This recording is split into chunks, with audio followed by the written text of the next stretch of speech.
Scream, a 1996 American slasher film directed by Wes Craven and written by Kevin Williamson. The film follows a group of friends in the town of Woodsboro, where a crazed killer in a ghost face mask is going around terrorizing and killing them. The Scream movie would go on to span multiple sequels, with the new movie Scream 5 just recently released into cinemas at the time of this video being made. So with the new movie currently in theaters, I thought I would go back to where it all began in the amazing classic horror movie. So get yourselves comfy and let's take a look at 10 moments from Scream.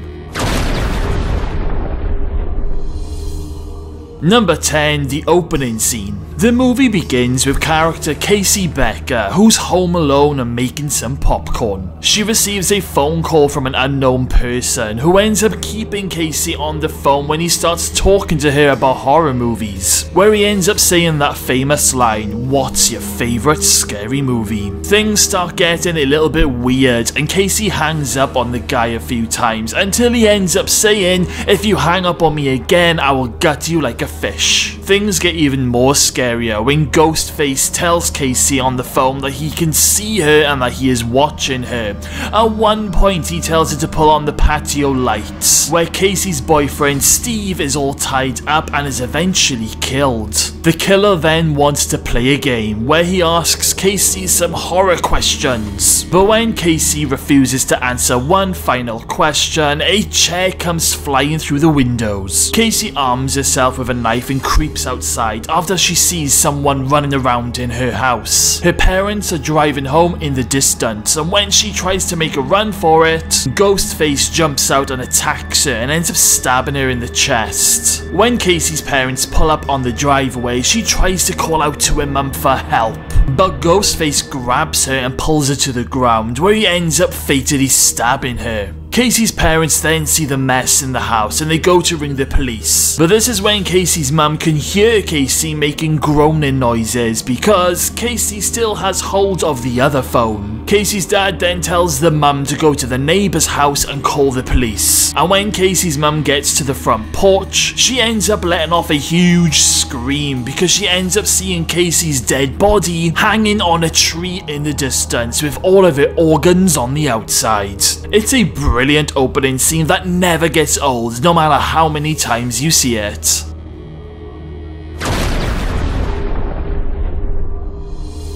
Number 9, Sydney's first attack. Sydney goes through quite an ordeal in all of the Scream movies because she is the main character, but let's take a look at the very first time Sydney came up against Ghostface. In a scene where Sydney is at home and waiting for her friend Tatum to arrive, Sydney gets a phone call from Ghostface, where Sydney thinks that his character Randy just pulling a prank on her. When Ghostface tells her that he is outside on her front porch, she calls his bluff and goes out to take a look. It isn't until when Ghostface says, "If you hang up on me you'll die just like your mother," when Sid realizes that this person is not Randy. Sydney hangs up and locks the front door, but then out pops Ghostface from a cupboard, where he attacks Sydney on the ground. She manages to fight Ghostface off and tries to go out the front door, but she doesn't manage to unlock it in time, so she ends up running up the stairs to her bedroom, and she manages to keep Ghostface out while she contacts the police. Ghostface then disappears, but then boyfriend Billy Loomis arrives at Sydney's bedroom window because he heard her screaming. He comes in and gives her a hug, but then a cell phone falls out of his pocket. Now, these days in 2022, pretty much all of us have a mobile phone,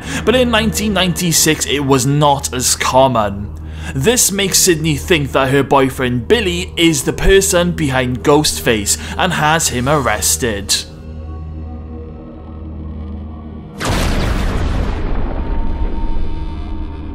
Number 8, you fingered the wrong guy. After Sydney's first attack, Billy is arrested and put into a cell for the night after being questioned. Sydney goes to stay with Tatum and her parents, while Sydney's dad is out of town. Sydney then gets a phone call at Tatum's house, and on the other line is Ghostface, telling Sydney that she's fingered the wrong guy. Sydney breaks down in horror and asks Ghostface who is he, to which Ghostface replies saying, "Don't worry, you'll find out soon enough." It's a great scene and it fills you with dread and horror, and it actually keeps you guessing who is the real killer.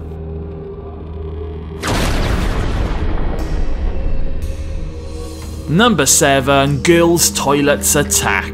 In a scene where Sydney is trying to pull herself together in the school toilets, she hides in one of the cubicles when 2 other students come in. This is where Sydney hears these 2 students slagging her off, which just upsets her even more. When the students leave, Sydney comes out of the cubicle, but all of a sudden, she doesn't feel like she's alone. There's a real eerie moment where someone is whispering Sydney's voice. She gets down onto the floor to check and see if anyone is in the cubicle, but she doesn't see anyone. All of a sudden, some feet appear and they step down off the toilet, and Sydney can feel that someone is there. Ghostface then comes out of the cubicle, but before he has a chance to attack, Sydney manages to get out just in time and makes a run for it. Now, I've seen this movie a lot of times, and I've never been able to make up my mind whether if this was actually Ghostface or if it was a prank, because that's what it's reported as in the movie. But to me personally, I've always felt that this was the actual Ghostface killer.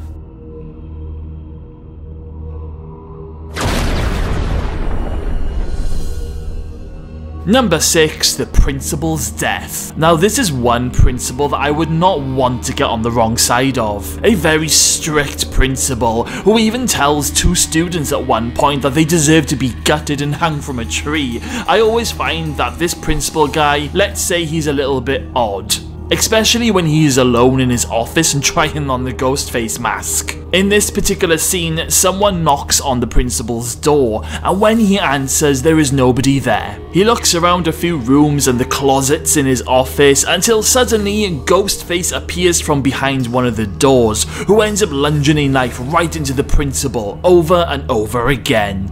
I love the part where the camera does a close-up of the principal's eyeball and we see the reflection of Ghostface. I think it's a brilliant moment.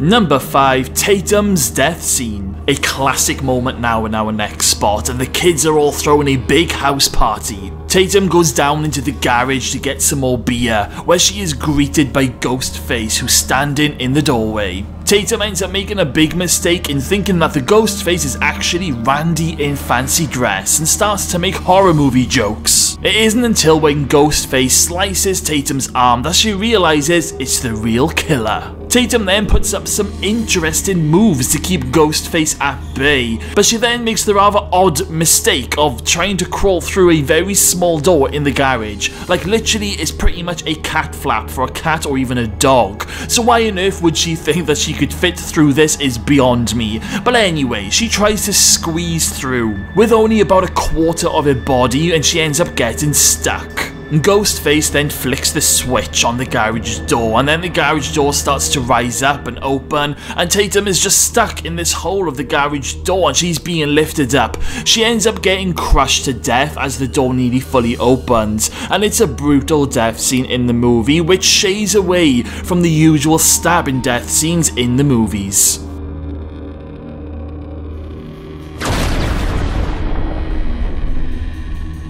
Number 4. Billy is stabbed. Just after Billy and Sydney have made love for the very first time, Sydney ends up thinking to herself, who did Billy call when he was in prison? She asks him this knowing that he would have been allowed one phone call when he was arrested.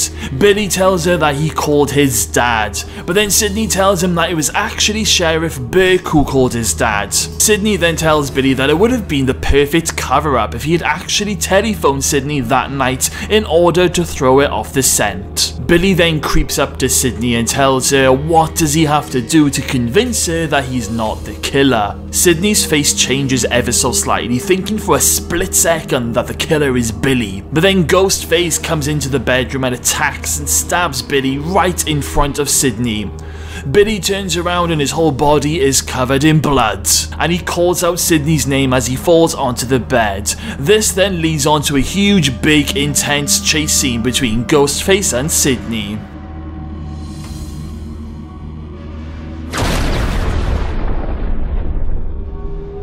Number 3, Kenny the cameraman's death. While Sydney is running away from Ghostface, she gets to Gale Weathers' van, where Kenny the cameraman has been recording the party. Sydney bangs on the van door and tells him that the killer is here and is on the loose. Kenny then points out to Sydney that there is a camera in the house and nothing is wrong, but then they spot Ghostface right behind Randy about to strike. Kenny goes to help, but as soon as he steps out of the van, he remembers there's about a 30-second delay, giving the killer plenty of time to get out of the house. All of a sudden, Ghostface appears and slices Kenny's throat, killing him instantly.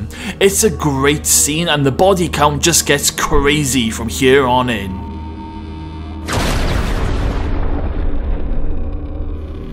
Number 2, killer reveal. Sydney has got hold of Dewey's gun, and Randy and Stewart are arguing, pointing at each other and saying that he is the killer. Sydney is having none of it and she ends up locking herself back in the house. All of a sudden, Billy pops out from the bedroom, who is still alive. He rolls down the stairs and Sydney helps him up. Billy then takes the gun from Sydney and Randy comes in from around the back of the house, telling Sydney that Stewart has gone mad. Billy then turns around and says, "We all go a little bit mad sometimes," and then shoots Randy. Sydney can't believe her eyes, and then Billy sucks the blood from his finger, telling Sydney that it's corn syrup, the same stuff that they use for pig's blood in Carrie. Billy is the killer, so Sydney tries to make a run for it but ends up running into Stewart, who reveals himself to be the second Ghostface killer. Things then get a little bit crazy, but Billy tells Sydney that the real motive behind their killings is because Sydney's mum slept with his dad, causing his mum to pack up and leave and abandon him. They then reveal that they are gonna set up and frame Sydney's father as the killer, and that him and Stewart are gonna be the only survivors. It's totally messed up, and at this point in the movie you end up thinking to yourself, these two are real psychopaths, and it's scary to think that there are some real people out there in the real world like this. Before we get to number 1, please don't forget to hit that subscribe button. We currently upload new videos every week and we are really looking to grow this channel, so make sure to hit that notification bell as well. Number 1, the final showdown. An injured Gale arrives on the scene armed with a gun. However, the gun isn't loaded and Billy knocks Gale out. This gives Sydney the chance to run and hide. And then Sydney phones Billy and Stu from inside the house, letting them know that the cops are on their way. Billy completely loses it and starts wrecking the house and goes looking for Sid. But when he goes into the cupboard, Sydney comes out and stabs him with an umbrella, knocking him out. Stewart then ends up grappling with Sydney on the ground and tries to kill her, but Sid smashes a vase over his head and then throws a TV down onto his face, electrocuting him and killing him. I always thought it was quite cool that Jamie Lee Curtis was on the screen in the Halloween movie when Sydney first brought that TV down on him. I just thought it was quite cool. Billy then wakes up and starts fighting with Sydney on the ground. Billy gets a knife and goes to kill her, but then Gale gets up and shoots Billy. Sydney, Gale and Randy, they all go over to Billy's body where they think he's dead, but then Billy ends up coming back to life one final time before Sydney shoots him in the head, making sure that he is actually dead this time. It's an absolute bloodbath by the end of this movie. It's total carnage, it is crazy, with every character either seriously hurt or killed, but it's a fantastic ending to a brilliant movie. And that was 10 moments from the 1996 movie Scream. So, do we have any Scream fans here? If we do, then which Scream movie is your favourite? Have you been to the theatre recently to see the new Scream 5 film yet? If you have, then let me know what you thought of the movie in the comments box below. I've only seen the movie once and I'm still a little bit on the fence. I can't make up my mind if I liked it or not, so I'm booking myself in for a second screening just because so much happened. I feel like I missed certain bits in the movie. Okay guys, well thank you all for watching. Make sure you smash that subscribe button, stay safe, and I'll see you all again very soon.